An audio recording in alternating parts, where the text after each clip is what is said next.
safe. Nobody's safe. Nobody's safe. Soon as we step out the cage, we raising all of the stakes. Make no mistake, either you stay in your place or we putting you on a... Okay, remember now, we're not here to judge anybody. We want to handle this with love, right? You want to tell him how his drug abuse has hurt you, maybe hurt himself. Okay, Harold, what time did you tell him to be here? 5 o'clock, but he's always late. No, he'll be here. In 3, 2, 1. Is this a 5 o'clock free crack giveaway? There you go, folks. Starting off the Bleeding Edge with Bleeding Edge style with some Tyrone Biggums. Oh, yeah. Gotta love Tyrone, you know. Tyrone, he's got to get that 5 o'clock crack giveaway. Anyways, folks, welcome to the MCU'S Bleeding Edge live Wednesday night to discuss the 4th episode of Shogun. Now, if you're not familiar with Shogun, it is a FX TV series that is comprising of 10 episodes and is based off of a remake of a miniseries from 1980. All right, so this episode happens to be called The Eightfold Fence. Like I said, it's episode 4 or chapter 4 as they call it. Directed by Frederick E. Otoy and written by Nigel Williams and Emily Yoshida, this episode. So, because I wasn't here for the last episode, I just kind of want to hear what your guys' thoughts were on the previous episode. I did watch it. I enjoyed it very much. I thought it was a really solid, good episode. And just kind of want to get your guys' like kind of your thoughts on that last episode before we venture into episode 4. Shirt represent. That's right, man. And so welcome, Andres. Yeah, Anyway. I already saw your comments. Unbelievable. That blackface. I thought maybe you weren't happy with the lack of black representation on the series, so you were like trying to make some kind of like political stance. No. The face is for Morph. Today. Oh, for This more? is for you. Oh. This is for you, Morph. Okay. All right, so before we get into that first question, of course, I have my awesome co-host, Mr. Jeff S. TrueKnowledge, in the house. Welcome, Jeff. We have, of course, we have, as usual, Mr. Time Cop, Mr. Pop Culture Guy, Andreas. How we doing, Andreas? Very good. Let's do this. Excellent. And, of course, for the first time joining us on the panel is a person that Mr. Jeff has met from a podcast called Ceren. How are you, Ceren? She's Ceren from Movie Reviews with Ceren podcast. Yeah. All right. Well, welcome to the panel. Glad to have you here. Thanks. You're welcome. All right. So, like I was saying, since I wasn't here for the last episode, I just kind of want to get your guys' thoughts on the overall thoughts on the last episode leading into this episode. So let's start with you, Mr. Andreas. Sure. Episode 3 was awesome. I thought the ending was so spectacular, particularly with the boats. Yeah, very excited. And it was a very funny way to end the episode with our boy Blackthorne, or Blackbeard, I call him now. Tried to swim back and forth, because for our friend was it Tanaka? He wasn't trying to swim back and forth. He was being forced to. Really? Forced to? Okay, well, forced to. Whatever. It's last week. I don't remember what happened. It's his forcedness of swimming back and forth. But, so besides that, it was a good episode. I love it. And then getting into this episode, oh my God, so excited for this episode. Let's talk about this. But I'm too excited. Thank you, Andres. Ceren, your thoughts on the last episode leading into this episode, please. I loved it. I loved it so much, and there were certain scenes where I was in awe because how beautifully it was shot and how beautifully it was acted, and yeah, that's it. Hands down, my favorite episode. the whole season. It's like even top episode 2 for me. Excellent. Thank you. Awesome.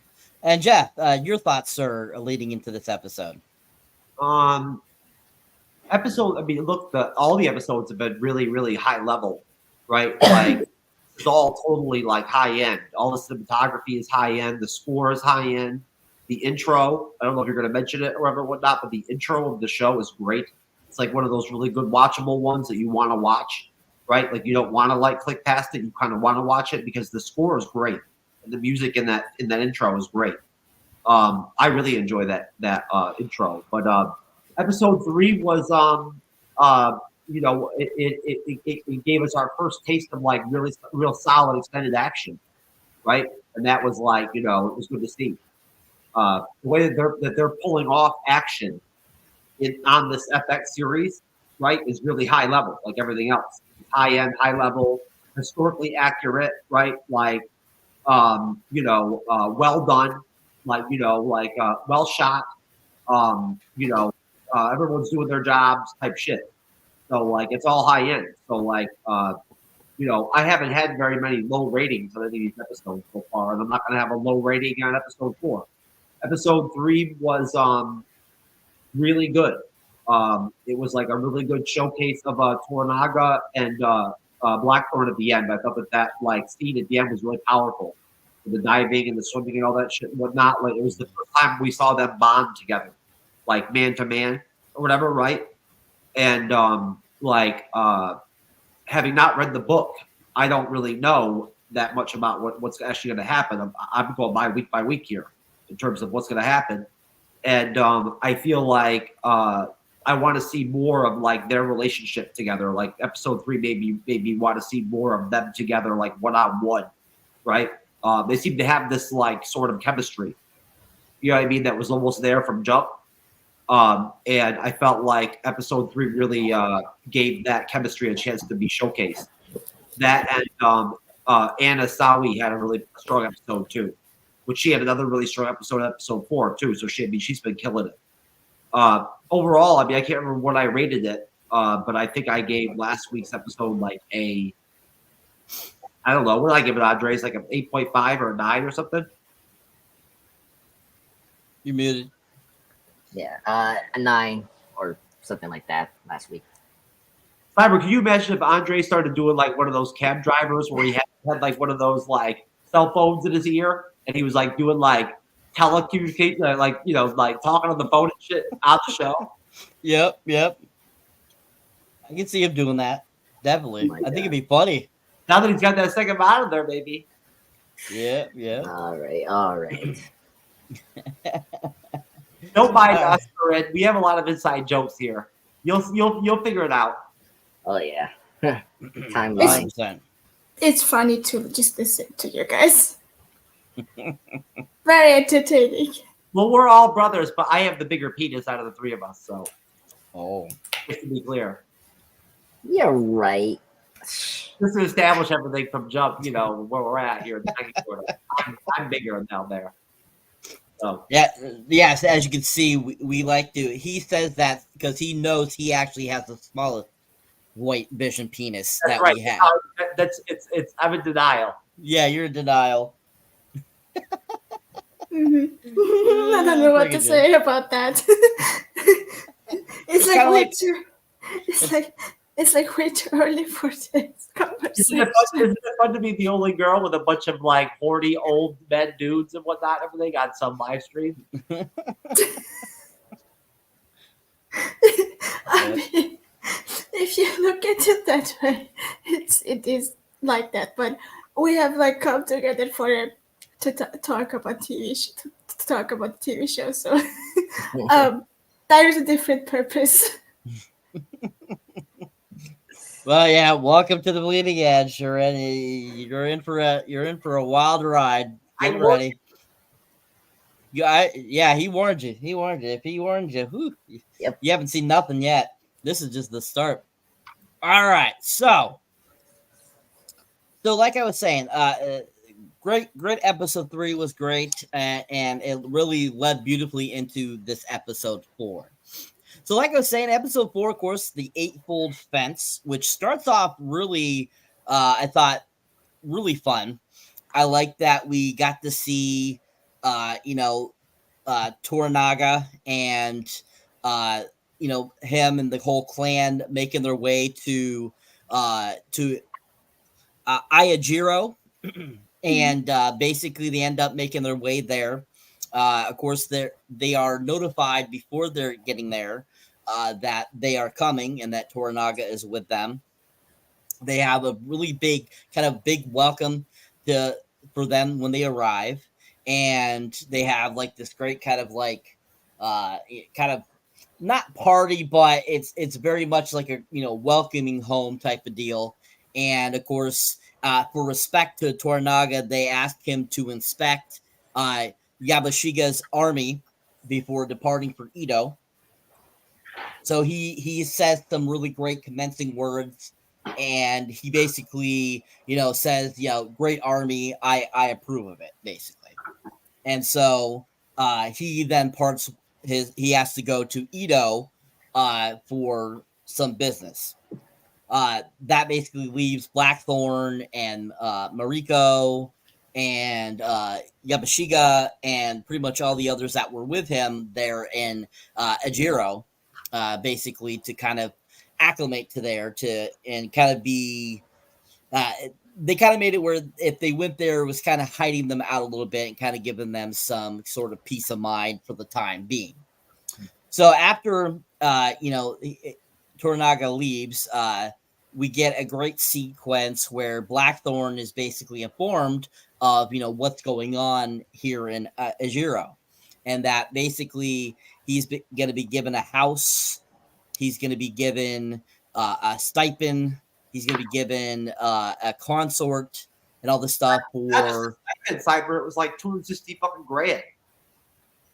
Yes, well, in Japanese money, and which is a lot different. Like it's kind of like if you go to Japan, or if you go to like say Spain or so like Spanish places, they use freaking pesos, and like 100 million pesos is like literally like $100 here. But 3 days ago, some dude was pissing on him or whatever. Now somebody wants to give him 260 grand. Apparently, yeah. So, times have changed because I think Blackbush should stop bitching. Yeah. Maybe you should too. Anyways, he's basically becoming I believe they call him a Hiromatato. Is basically what he's been given. And he's given this like knighthood or whatever you want to call it, and basically, he gets told by Mariko that this is all that's going on, and he kind of, I guess, Blackthorne had a different understanding that between him and Toranaga that he was going to get his ship back and his men back and stuff like that, and he ends up finding out through Mariko too as well that his men have been shipped to Edo as well, for supposedly relocated there for, purposes to keep them safe. Is what she kind of gives around.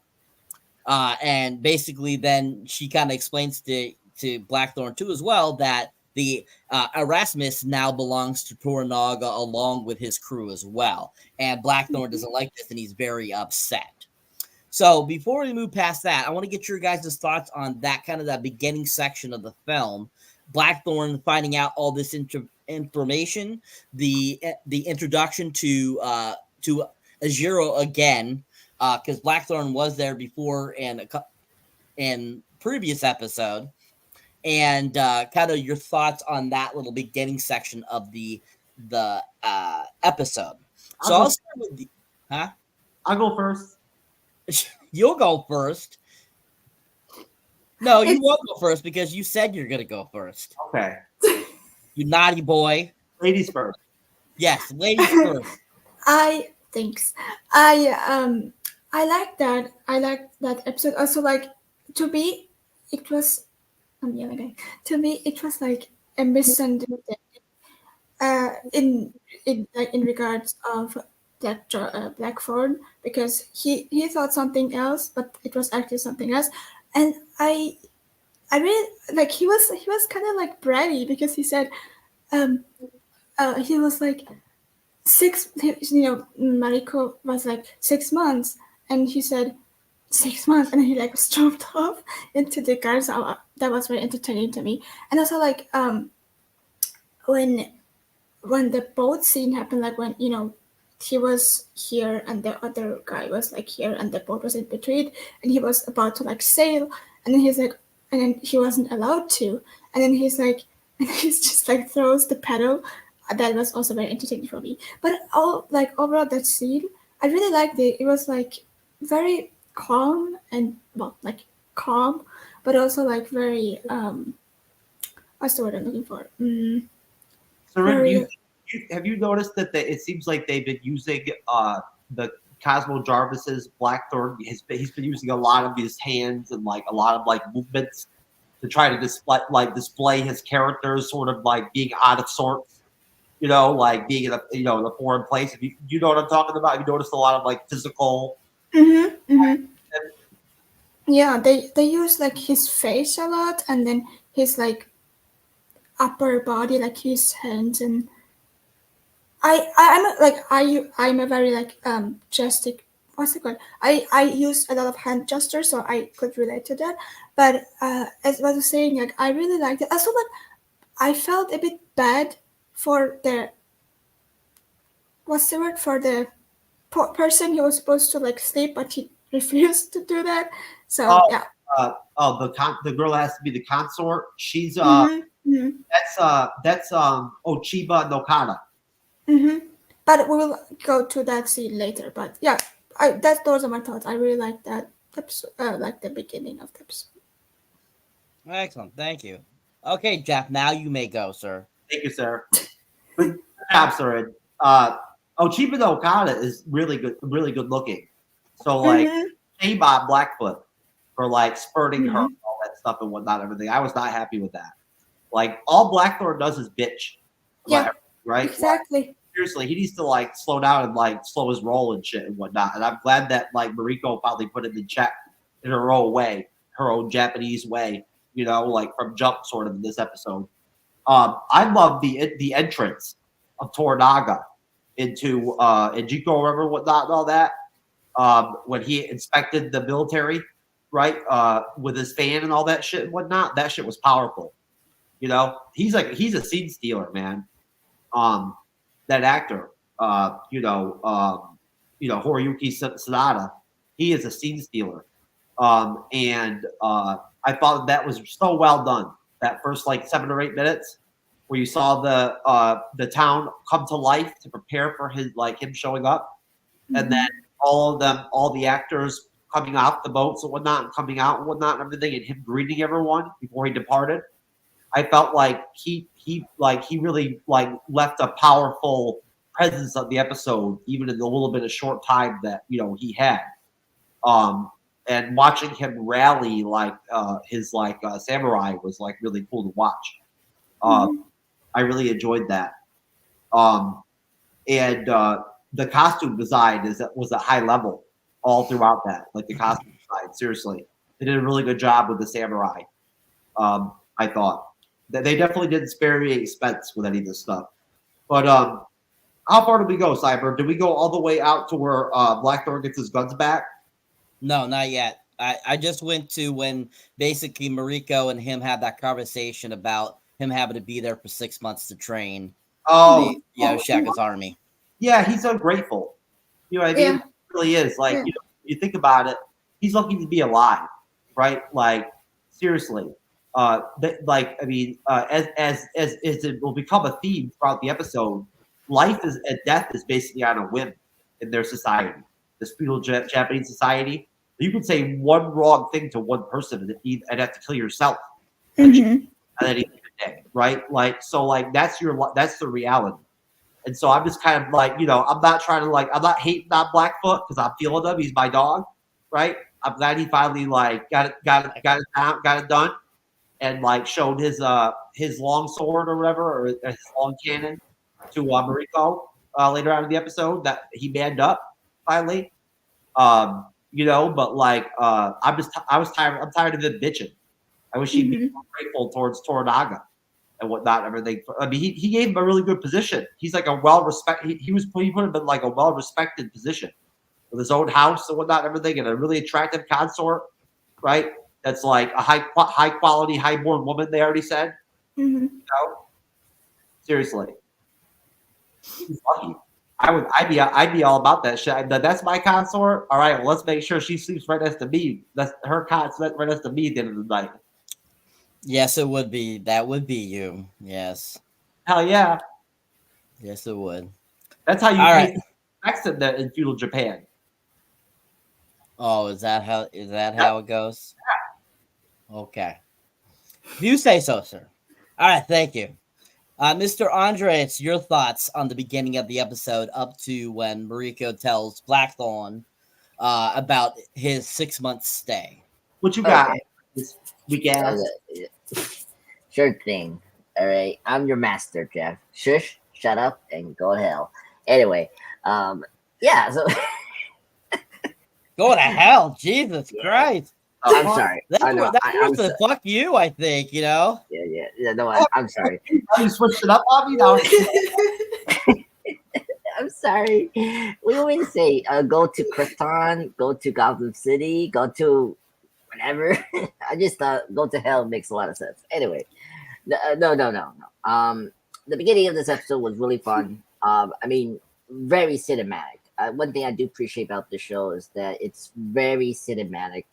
I mean, you see the money right there. I mean, I like the shot seeing the army.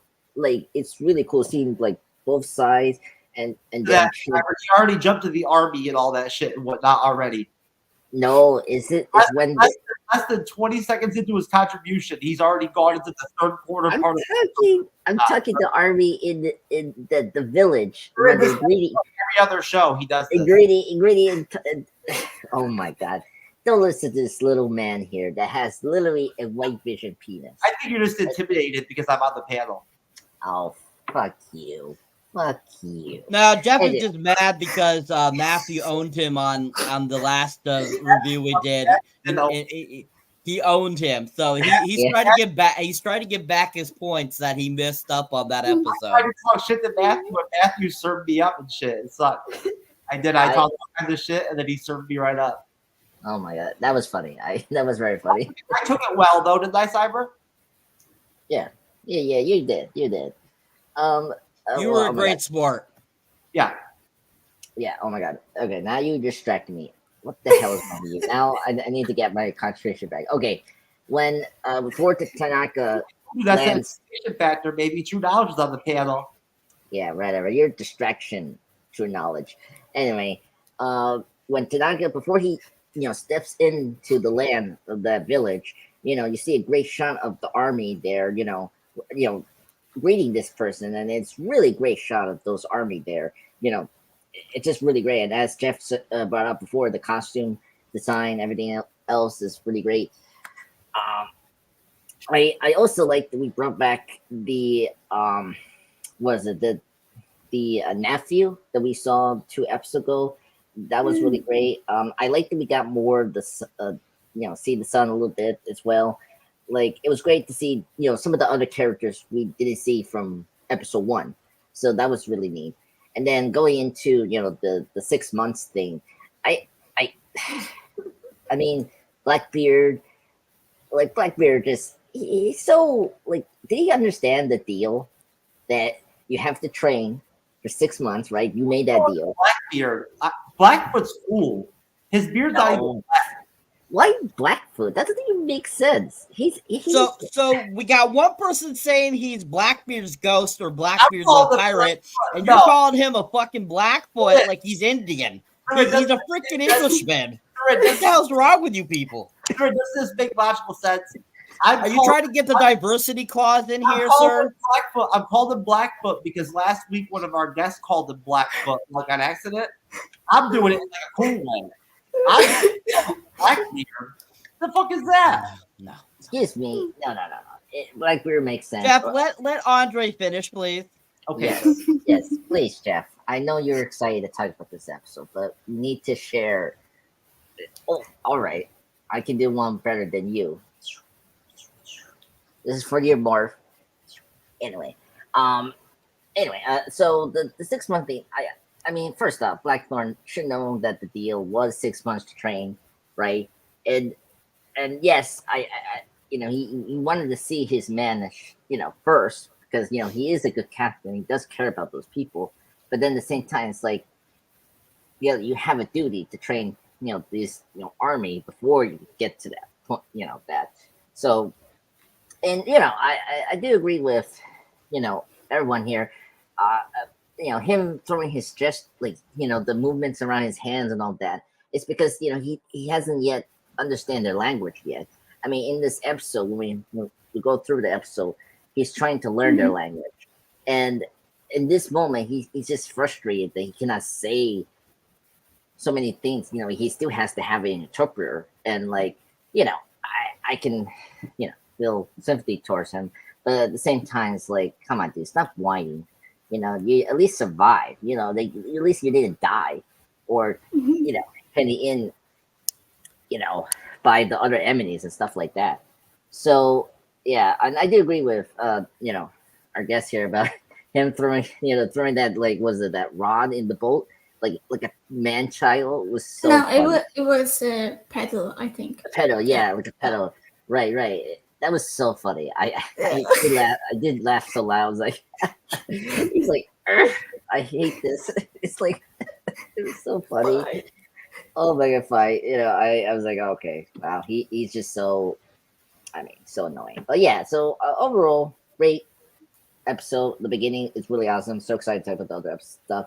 But yeah, I do agree with everyone. The Blackthorne is just so whiny. He needs to stop. But at least he starts proactive in the next few scenes. You should be a little more respectful to Blackfoot. Maybe he dropped out of second grade. You don't know what Blackfoot's been through or done. He's had a rough life. Excellent. Thank you, Andres. Thank you. And I don't keep saying he's been whiny. I disagree. I think that if you were in a situation of the similar circumstances and you were all of a sudden in prison for something you didn't do, that you just happened to be in the wrong place at the wrong time, you would have the same thought process. So I don't think he's whiny. I think he's trying to get across to the Japanese. He's different than them. He's English. He goes by what English people know. He doesn't know what they are. But definitely as the episode progresses, I can see like that whininess that a lot of people might be thinking he's doing progresses and makes it better because he has a better understanding of the Japanese people. And that's kind of what's going on in this episode, I feel. So I get what you're saying, Jeff. I definitely do, and everyone else that has. But I don't think it's necessarily it's whiny. It's he has to adapt to his new environment and learning all this information. All of a sudden, like he's basically still a prisoner, basically thinking about it for 6 months. Like because even though they don't, say prisoner, he's still, that still is like you have to stay here. You know what I mean? You can't go anywhere. So I get why he's the way he is, and I would be in the same. I feel I'd be in the same boat if I, thinking like he did back then. It makes sense that they would go in that direction with the writing and whatnot, and to pay it off then later on in the episode the way they do, right? Correct. So it all makes sense. It all works its way out by the end. And I want to mention, Cyber, that this is our second episode in a row with a new director and new writers on this episode. And I felt like, again, just like episode 3, there was a real different tone. Most definitely. I think each episode so far, in the 4 episodes, each has such a great, different feeling, and it makes it interesting. It keeps you wanting to watch it, and I think that was smart on their part doing that and not making it very monotonous for a lot of people. And I think that's what's keeping this series so fresh. So I think that was a good point too, Jeff. 600,000 points for you, sir. Did I get 2 good points in like 5 minutes? Wow. Correct. Yes. Wow. Yep. You did. I feel special. You are special. All right. Thank you, everyone. Great job. All right. So after that, and he finds out all that great information, we find out that Yabushiga's nephew, Kashiga Ami, he suggests to Yabushiga that in Toranaga's absence, basically, that they should use the guns and cannons off of Blackthorne's boat and offer them to Ishido. Because if you remember the scene, Yubashigi starts, complaining, or not complaining, but, mentioning how he's basically screwed because he's, gone along with this Toranaga nonsense, as he calls it, and basically, going against what him and Ishido had talked about and all this kind of stuff. And, basically, he's screwed, he feels. And so the nephew makes, that process or that thought process to him, saying, hey, maybe we could use this to help you out in this situation. And, I think Yabashigi kind of, as we saw in the scene, he kind of like thinks, oh, maybe. So after they have that conversation, that's when we go to the first training of the week, and Blackthorne is teaching them about the basics of English Navy combat. At first, they're kind of like saying they want him to train them in tactics because Yabashigi thinks it's stupid to learn any other thing besides that because they're samurais and they fight differently. So basically, as Blackthorne's trying to kind of start teaching about the history of English battling, that's when Mariko kind of goes, were you in this battle? Were you a part of this battle? Because you just said that it happened like 50 years ago. She's like, why don't you explain a battle that you've actually been a part? And he kind of goes and says, yeah, I really haven't been a part of a battle because I'm in the Navy. I'm on the sea, so we really don't see much battle, he says. So that's when that kind of clicks in his head, and he decides to start teaching them about naval combat. And we have him basically start teaching them about the cannons and the guns off the ship. And so he's like, let me demonstrate to you. So they go and grab the cannon to bring it back. And basically he ends up showing how accurate these cannons could be on the ship versus the other cannons that we've seen in the past. And basically put up targets and stuff like that. And he starts shooting them. And Yabushigi's kind of like, no way. Like, holy crap, that's awesome. So as that's happening, all of a sudden, we have a guy named Nibra Josen, who is Ishido's aide, arrive at the battlefield where they're doing their practice. And basically, he ends up, telling Yabashigi that he needs to go back to Osaka so that he can re-offer himself to the daimyo regents and say that he pledges his loyalty to them. And basically, Yabashiki's like, this is stupid. This is not my fault and all this kind of stuff. It basically ends up, saying, hey, how about if I show you how these cannons can work in our advantage from, how we usually fight. You spend the night and, if you see this and you don't agree with it, then I will take myself to where I need to go and, suffer the consequences, basically. And so the guy agrees. So we have that great sequence there. In the midst of that, I feel we have a brief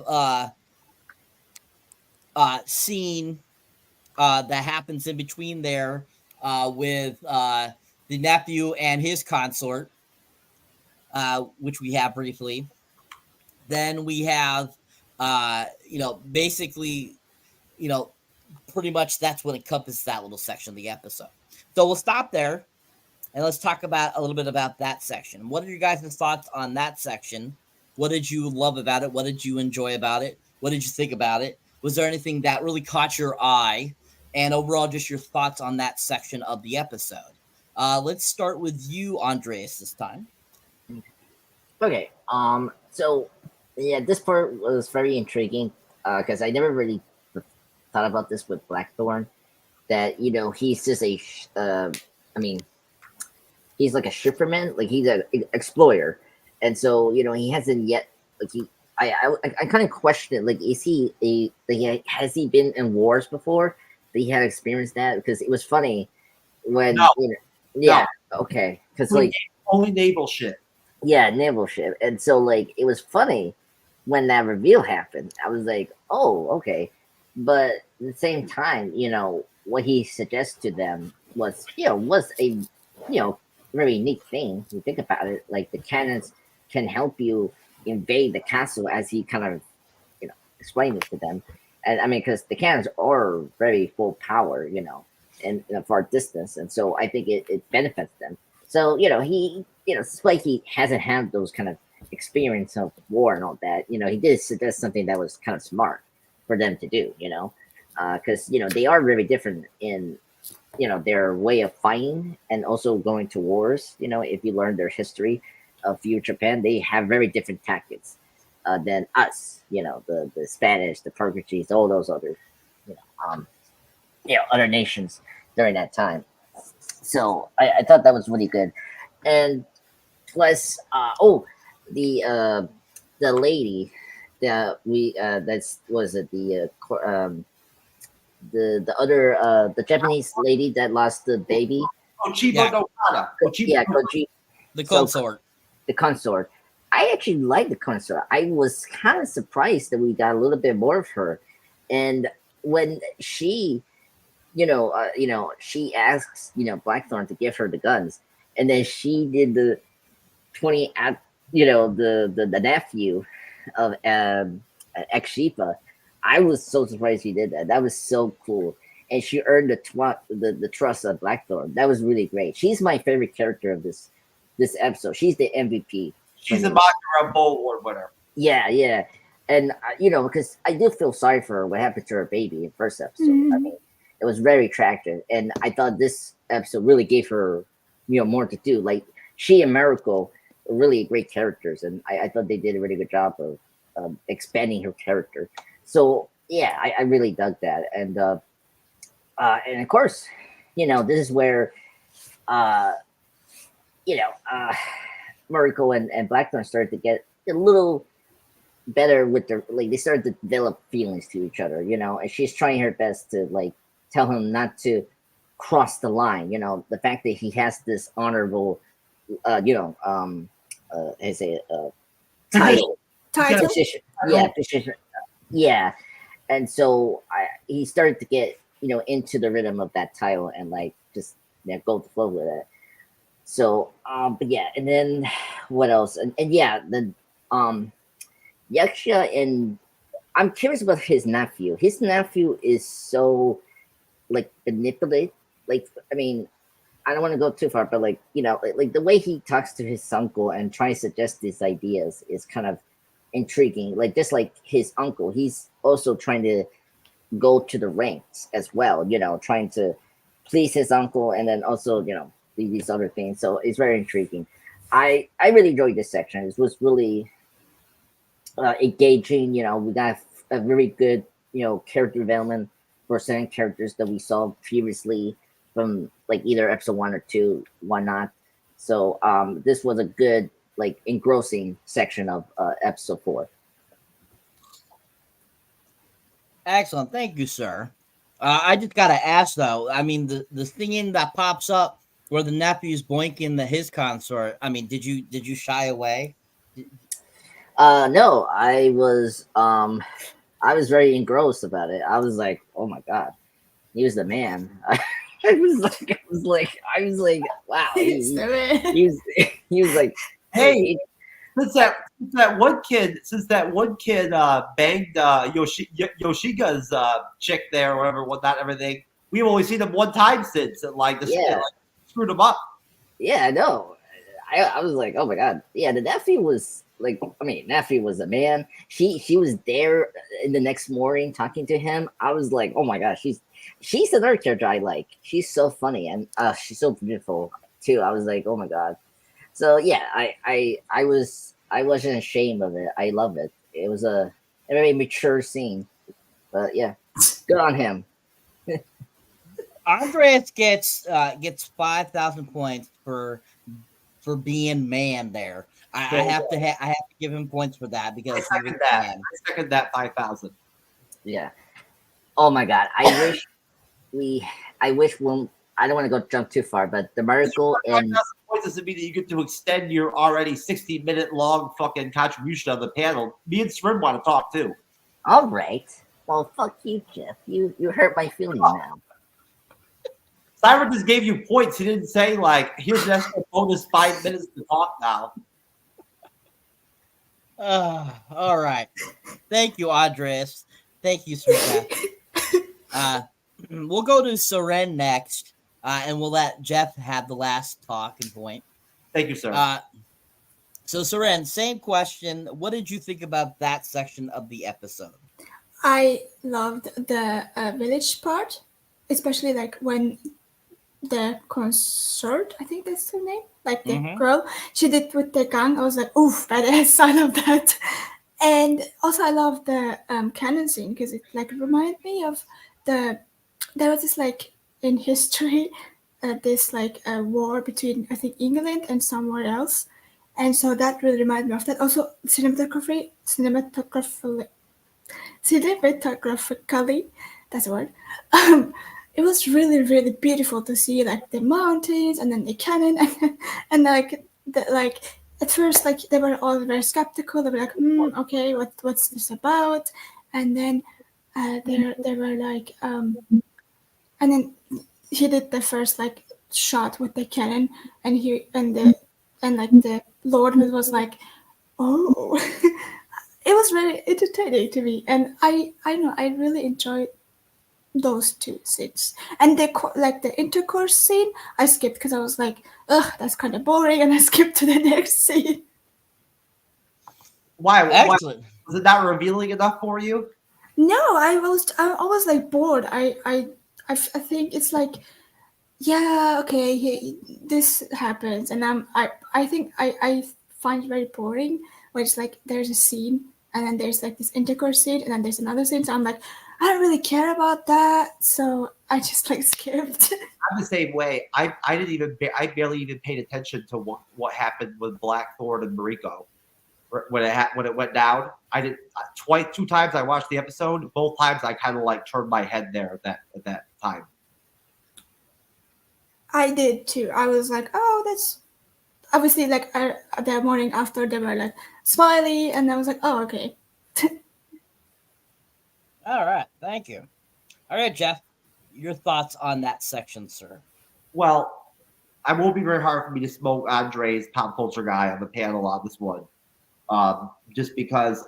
Sir makes a good point. The cinematography, if you think about it, in the first 3 episodes, they really do a lot of moving us around as an audience, right? Geographically, going from place to place. So there's a lot of different backgrounds and scenery and everything and whatnot, right? And you get a lot of different landscapes to work with.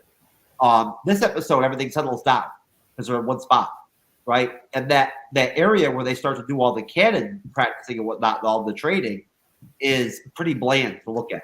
It's not exactly the most beautiful landscape, right? So like they did a lot with that, I thought, from a cinematography standpoint. They made what could have been a boring part of the episode with the cannon stuff by involving, like, how it was affecting the people in the village, right? Like how the loud bangs from the cannon and whatnot, and like the shaking and all that and whatnot would like slow people down and all that. I like that little touch, right? It was nice. I enjoyed Mariko and Blackthorne's continuation of their friendship, relationship dynamic, or whatever you want to call it, right, throughout the episode at this point.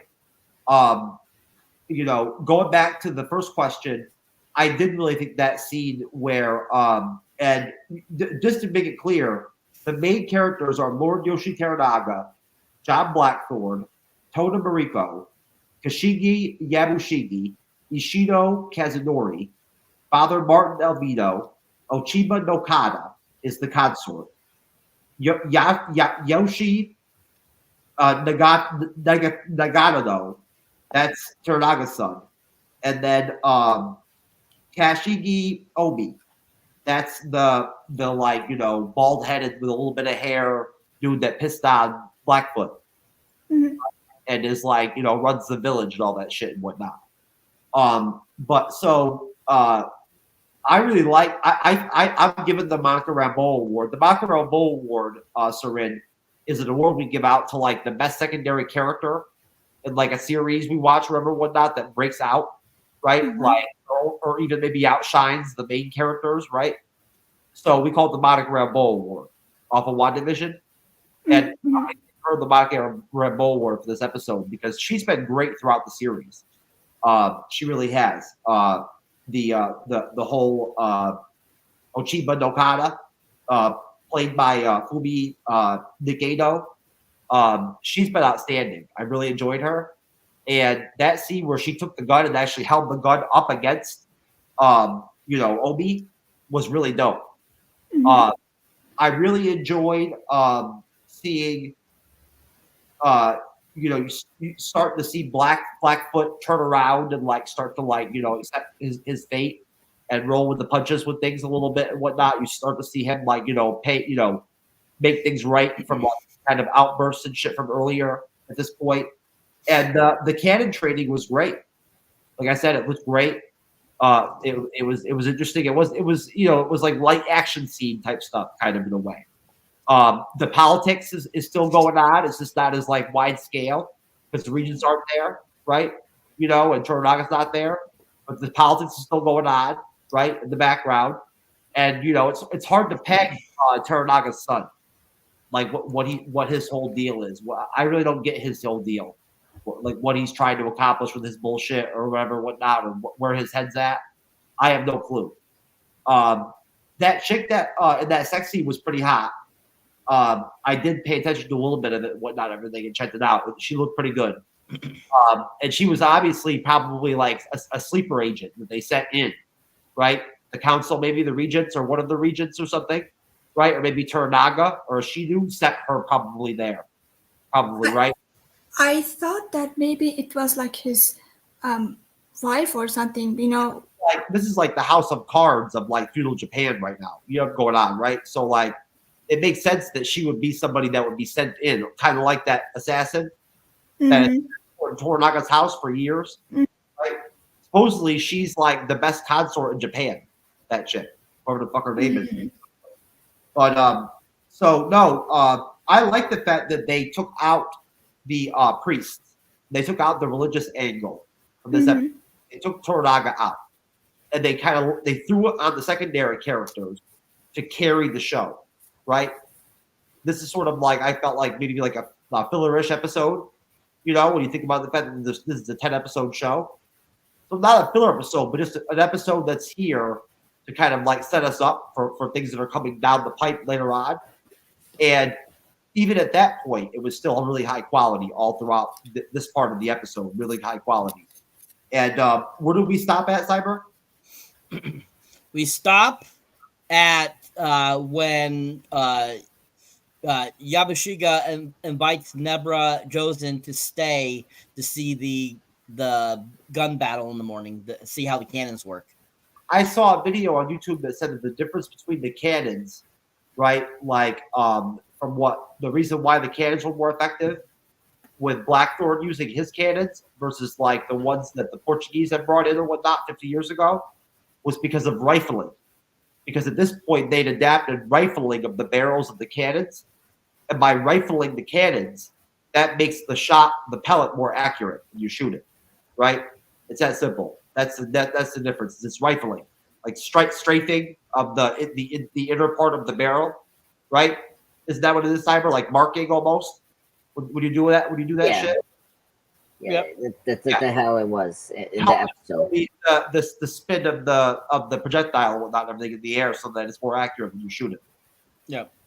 Right. Plus also the cannons on boats at that time were a little more accurate, anyways, versus regular cannons on the ground, because they had to be adapted for the sea and for boats. So they were built narrower, so they had more of that rifle feel anyway. So I believe they shoot smaller pellets, ones that were used on the ground at that point. They used bigger. They were the ones that used the bigger pellets, the stationary ones. Yeah. And obviously the bigger you go, the less accuracy you're going to have. It was really well done. It was all well shot. I really enjoy Yabushigi. He's great, right? You can see he's trying to kind of figure out what the fuck to do. And shout out to everybody on YouTube right now. You guys are great. We're at 14, live stream viewers right now on the YouTube just alone. So, shout out to Rumble, shout out to X, shout out to everybody on Twitch, Facebook. We love all of you. But I really enjoyed him through this part of the episode. He's trying to save his own ass. Like, you can tell that he wants to be loyal to Teranaga, but at the same time, you can't predict Teranaga because he just does whatever he wants, right? Like his son said, he doesn't listen to other people. He just kind of goes off his gut. So I think he's just nervous, right? Like about war and shit and whatnot, which obviously why not? You can't blame him. That's all I got, sir. I think that's enough to smoke Andres' ass.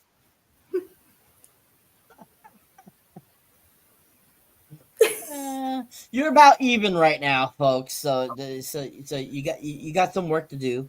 But before we watch the trailer, I like to ask. Nobody really mentioned this part. What did you guys think about the gun scene when Blackthorne has to give his guns to the nephew? That's why. Where came up and whatnot and everything and asked for the guns from him. Yeah. Well, Yabashiga didn't. It was the nephew. Yeah, it's the nephew. He had to give it. Yeah. No, but it was Ochiba that walked up and said, "Give me the guns," right? And told Mariko to give him the guns. Yeah. Nephew, not Yabashiga. Yeah. It was a good scene. I mean, I can understand him not giving the guns back because first off, he has the tile now. He wants to have it, to be safe. If there's any trouble, he can help out. And that's why I brought up. That's why I jumped to the consort because I like how she, helped him with that situation. No, I thought that scene was very intense. And look, I liked that this episode. Remember what happened in episode 1? Like he didn't forget about him, because he was treated very badly from the nephew. Oh, and dude, so, bro. Oh man, of course I know he hits on him. I mean, classic. You want this here, this, squeezing on him is like, oh my god, crazy. I mean, that it's not that crazy, folks. It just anyway. I thought that scene was great. It was very intense, but thankfully the concert kind of de-escalate that drama. And that's why I love about that scene because she earned the trust for Blackthorne. What do you think, Ceren, about that scene? Well, I mean, I really enjoyed that, and it's like very cute that the consort earned the trust of Blackthorne, and then also the scene when he gave her a gift and then she gave a gift and then I know it was very wholesome. Excellent. All right. So if you have a trailer for us, Mr. Jeff, we will watch that and give people anytime they need a pee break. I don't get to opine on that. That's fine. No, because you already talked about it, you said. Okay. No problem, sir.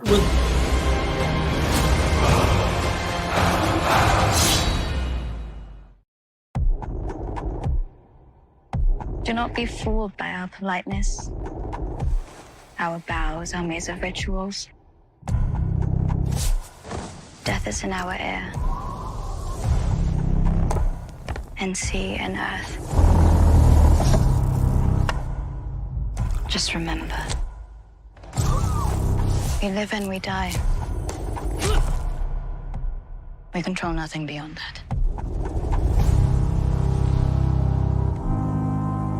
There's a saying out here, every man has 3 hearts.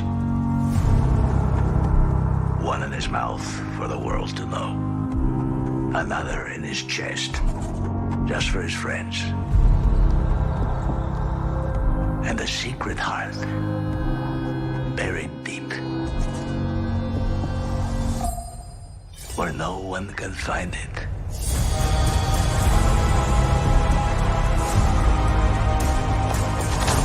What kind of man wields power in a land like this?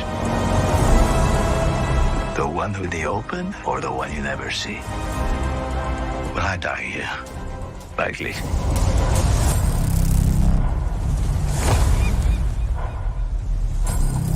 Malagiwa mo metaka no minorin bagaricha. War is coming.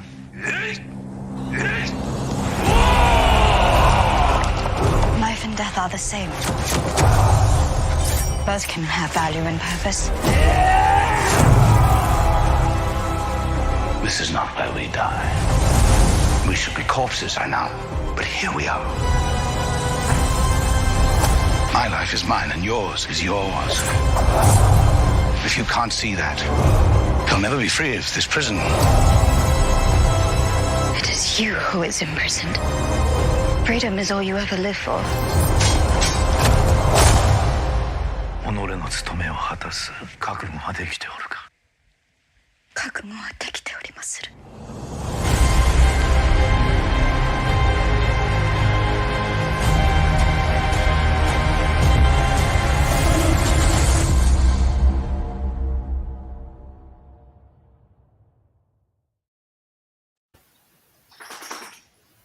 Excellent. Thank you, sir. And did you have anything else you'd like to say about the gun scene, sir? No, just that I felt like it was the turning point between Blackfoot and Ochiba Nokata, right? And that pays off big time, like later on throughout the episode and whatnot, when you see how their relationship grows and everything, right? Just because she's an interesting character, she really is, right? And again, she adds a lot of depth to the series, and so you know, again, they really put the onus on these secondary characters to step up in this episode, right? And that was one of those really like shining moments of it right there, even though it was really quick, right? It was really impactful, I thought. Thank you. Excellent. Great job. Great job. So, all right. So, similar to my In the Dark sexual experiences, sir. Very short but very exciting. Oh, thank you for sharing that, sir. Excellent. You get additional 50 points for that, sir. Thank you. All right. So where we left off, like I said, Yamashigi has just asked that Nibara chosen to stay to see the cannons the next morning. So at dinner, that's when we come to this great scene. While they're having dinner, Blackthorne goes, "Why do I have to eat this stuff? I want to try what you're eating." And they like say, "Oh, you know," they're like, "Okay, we'll give you some of what we're having."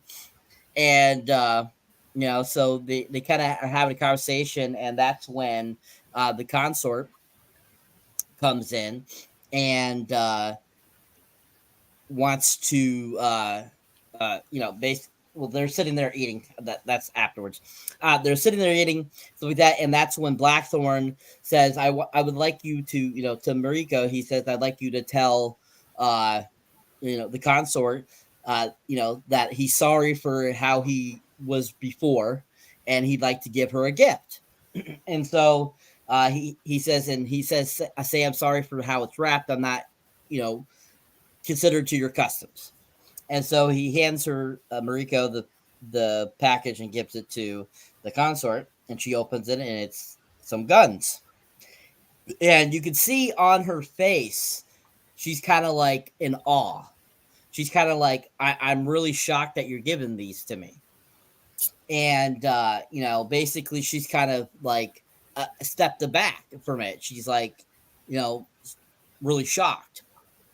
So after he gives her the gifts, the kind of conversation kind of keeps going. He tries the food and says it kind of tastes like cheese. And I'm thinking to myself, I'm like, you sure it's not curds or something? I'm like, what's going on here? And you know, he's like, it's not too bad though. And so as they're eating there, that's when yes, familia, Raymond. Familia, yes, family. And So all of a sudden, the consort comes back, and she has something, and says to Meiko that I want to give him this. And basically, Mirka says to Blackthorne that she's offering you a gift, say thank you for your gift that you're giving her, and also that she can't be a consort of somebody that doesn't have swords. And he's like, I can't accept these, and like it would be really shaming if you don't. He's like, okay, well, I'll take them. And so they have kind of that great little moment there, and it's all real great. And then after that happens, Blackthorne decides to go and bathe. And as he's bathing, Mariko shows up for some reason. And sees him naked for a second, and it's kind of like, I think she can smell. She can smell the sex on the air. That must have. And so he's like, he kind of gets himself into the water, and he's like, you can come talk to me if you like, And so she comes over and kind of gives a story, and she explains some things about herself a little bit, and they kind of have this great thoughtful conversation. And basically it's very similar to the one they had before, at first, after he finds out that he's stuck there for 6 months and stuff like that. And she kind of explains some things about herself, and he kind of says, you really don't need to explain it to me, and that's up to you, basically. But she ends up going on with the story and telling him about her name and how her family is kind of screwed up and this kind of stuff.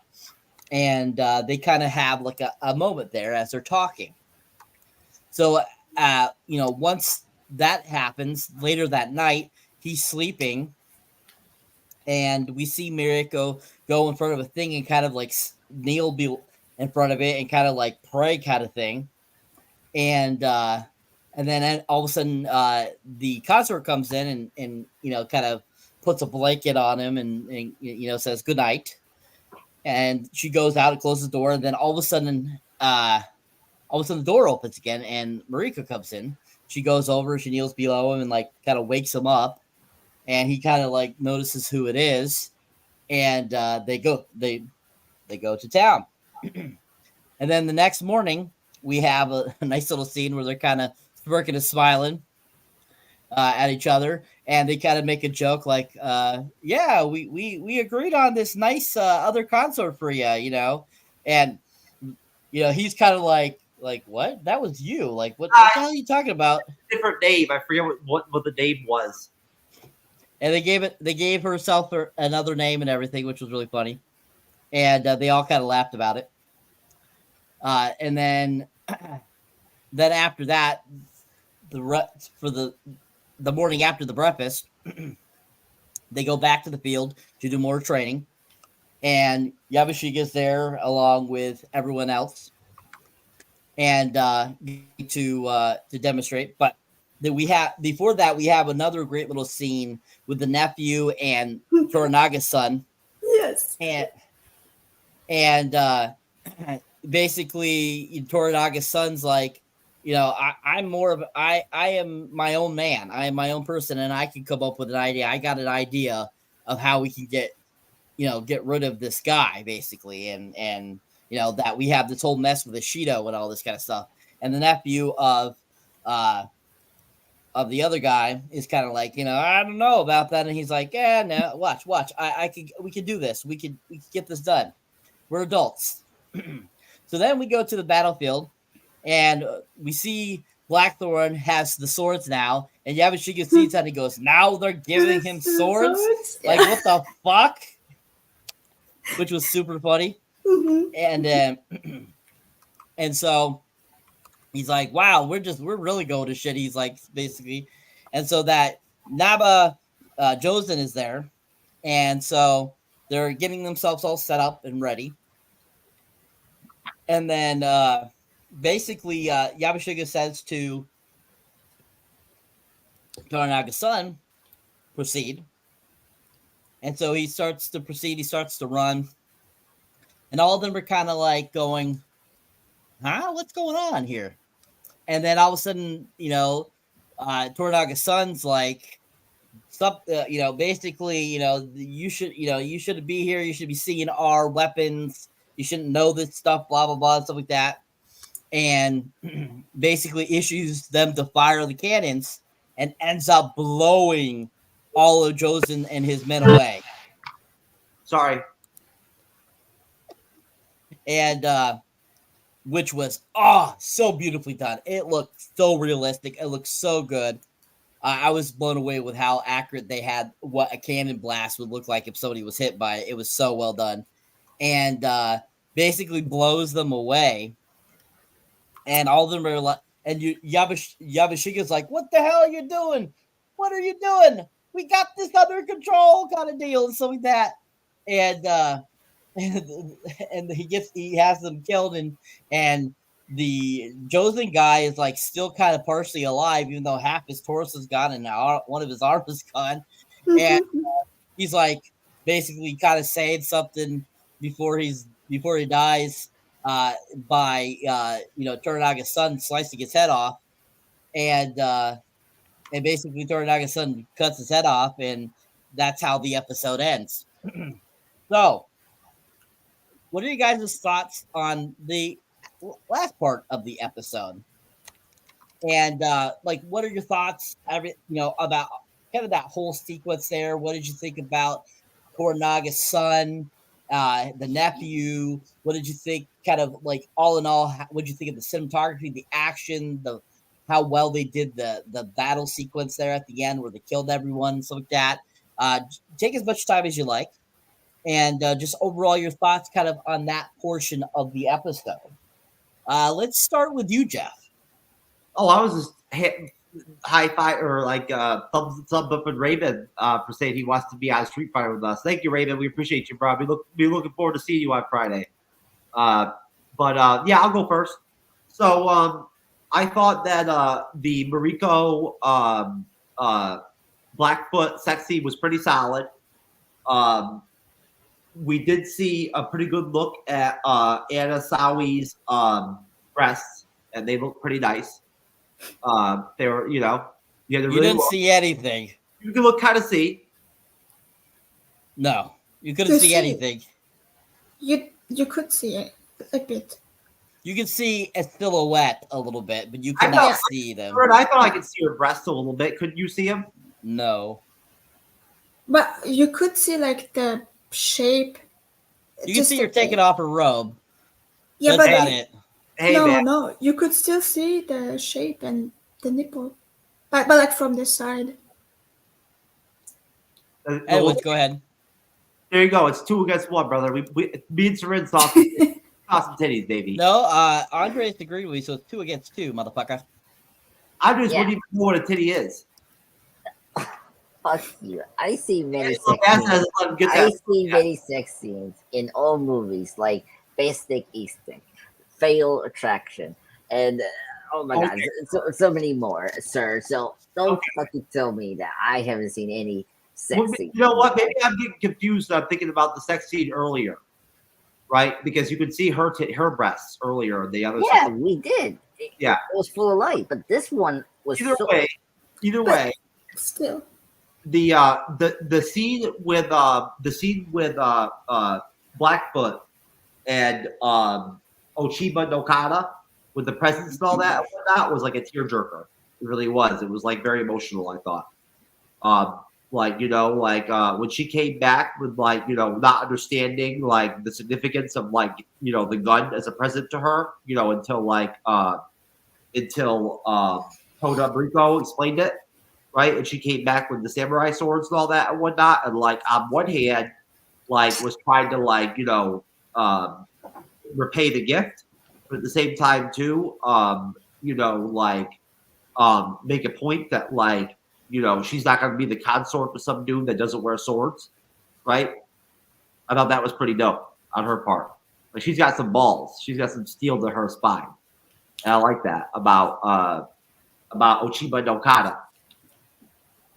She's my MVP, my Maki Rambo award winner, baby.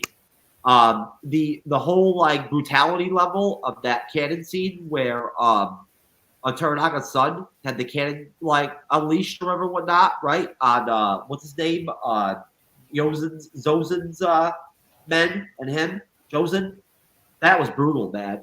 Like, you know, it's cool how they waited till the last part of the episode to like unleash the brutality and all that, you know, and throw that at us. But that was brutal, man.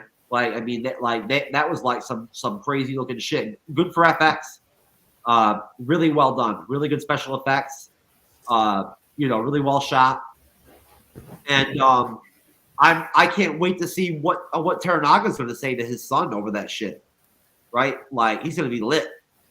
Right when he comes back, Toranaga's going to be lit. You know, I don't know if what is the term for like when they commit suicide or whatever? What is it called? I There's a don't. name I can't for remember. when you put the sword in yourself. I think it's seppuku or something like that. Seppuku or something like that. Yeah. Maybe I wonder if you're a son. I wonder if you could seppuku yourself if you like fuck up. You know what I'm saying? Like, you know, I like this seppuku shit. I want to see somebody else get seppuku. You know, seriously, there's no more babies or whatever and whatnot. None of that stuff. But great final ending of the episode. Great episode.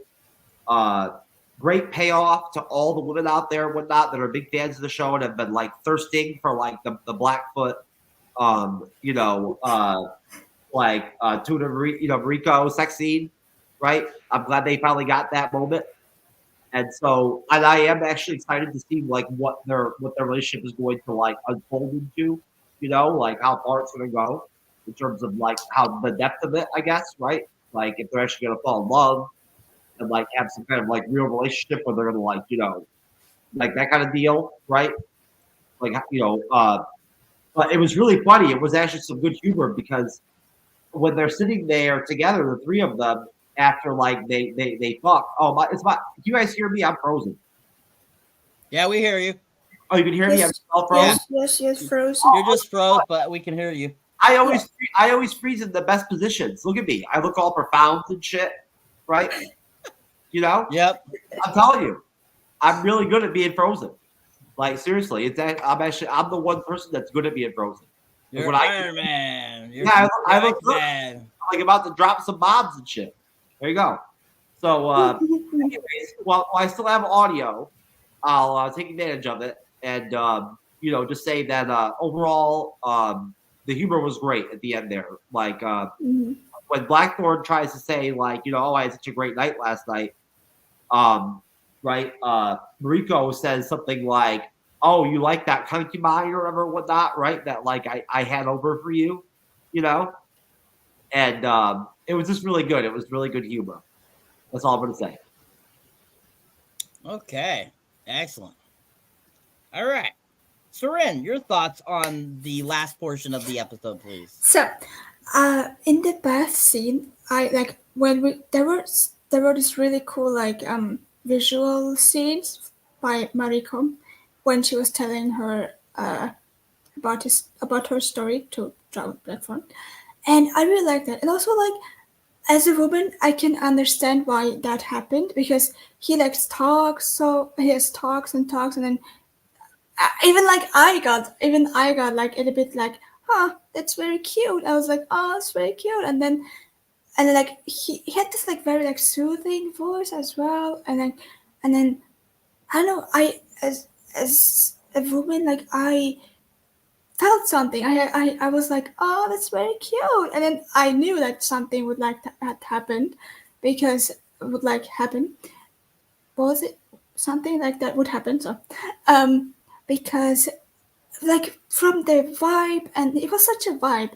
And then afterwards, like the next morning, it was I had to like laugh because of like what Mariko said to John Blackthorne. That was really cute.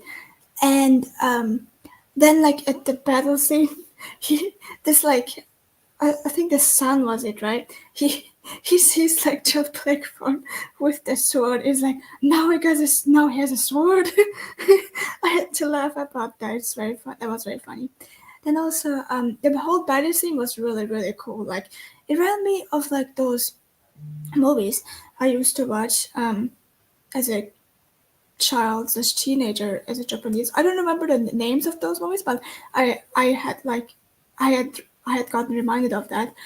And as for the like battle scene, like I said, it's really cool, and like the like the canon usage of the canon, and then also like the VFX as well, and uh like the blood and him being destroyed, but he still like manages to talk. And then when the chopping scene happened, I was like I was like, oh my god, because I it caught me off guard, even though I don't really like, even though it's been the case for like going on 4 episodes now. But I was kind of like caught off guard, and I was like, oh my god, this is going to be amazing, the next episodes. I'm very excited for the next episode.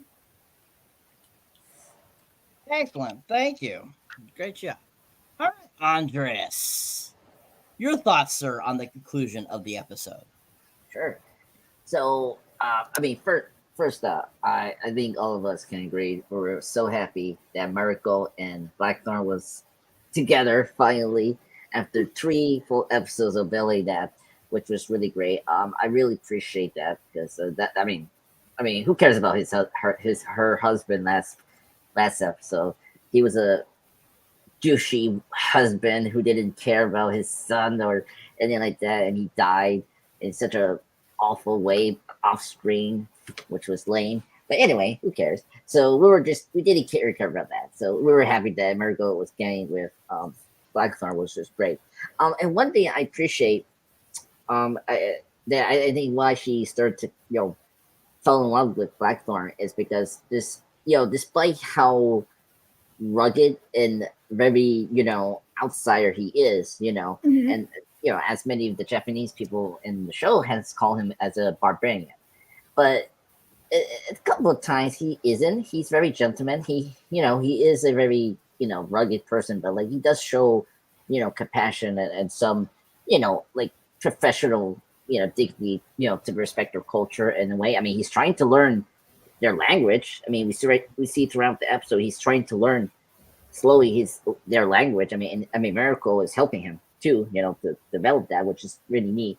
So I really like that that's how the relationship is really organic, with these two. And yeah, I'm with Cyber when they had their sex scene. I mean, just not to do on the sex scene there, I was happy that they had their sex scene. But just like the House of Dragon, when Renea and I forgot Matt Smith's character in the House of Dragon, when they had their sex, it was the same situation. It was too dark.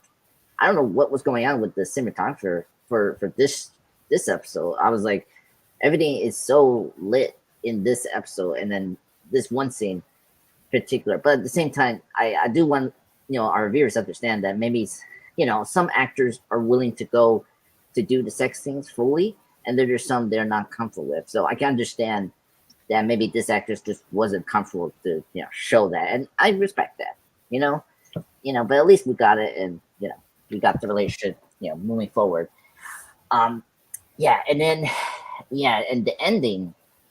I mean, I knew what was it, Tanaka son. He's so rash, and like he wants to like impress his dad, or like / trying to be his own man. I get that, but you don't understand that there's a lot of moving parts to do this, and the fact that he did this, attacking those people, and as Miracle say towards the end of the show, this is war now. He literally started the war, and I cannot believe this kid did it. And what was it? Yabisha nephew didn't do anything to stop that, and he just encouraged the son to do that, and it was just ridiculous. So yeah, and oh my god, the cannon hitting them was so. I was not expecting that. I was just total shock. This was the most shocking after episode 2 when we had that lady assassin going after Blackthorne. But this was brutal. I mean, the like blood, gore was like perfect. It was like not too CPI, and yeah, it was just very brutal. So, yeah, I just the ending was spectacular. I just really love it, and it was. And last thing was the Karnstar giving the swords to